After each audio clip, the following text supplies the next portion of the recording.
Okay, so a lot of people then say, but my blood sugars are fine. I've had tests. There's nothing wrong with my blood sugars. There's nothing wrong with my blood sugars. Well, that's an interesting, it's a whole kettle of fish. Because the blood tests that we get medically, there's a couple of things wrong with them. There's a lot of things wrong with them. What they're checking is there sugar in your blood? How much sugar in your blood? If you fasted, how quickly does your body react to that sugar?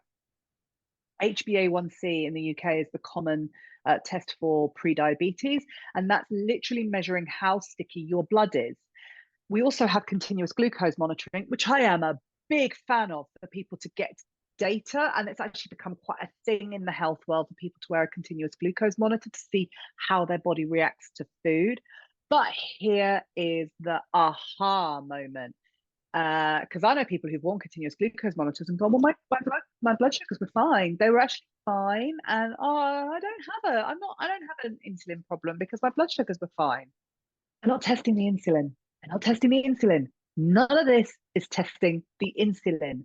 It's not testing how hard your pancreas is having to work. It was like such an aha moment because I've kind of been going, why isn't the continuous glucose monitor picking up that they've got blood sugar spikes? And then this penny dropped because their pancreas right in this moment is okay with working hard.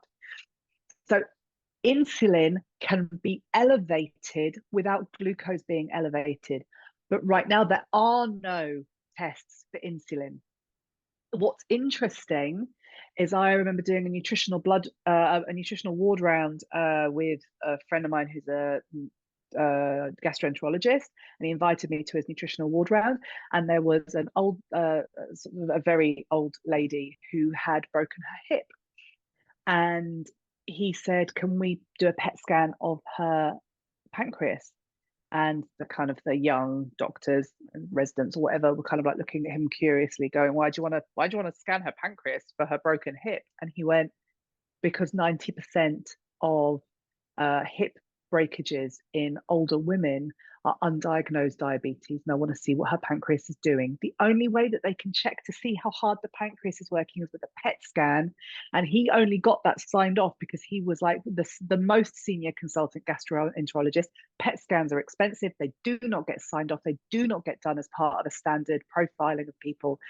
But it was this connection between she isn't breaking down, her pancreas is working too hard, she's not breaking down her fats, she's not pulling out the vitamin D, that's given her osteoporosis, that's why she's broken her hip. It was the first time I'd actually seen someone put something like that together. But we can't check insulin.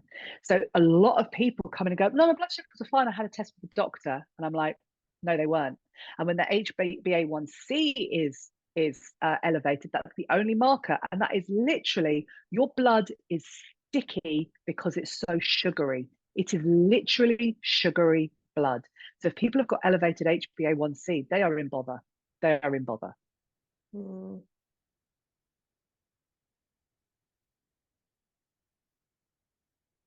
So I like this as a demonstration of exactly what you've just said. Blood glucose and insulin secretion are linked, but they are not the same thing.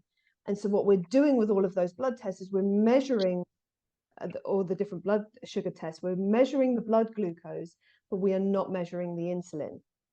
And they're very different.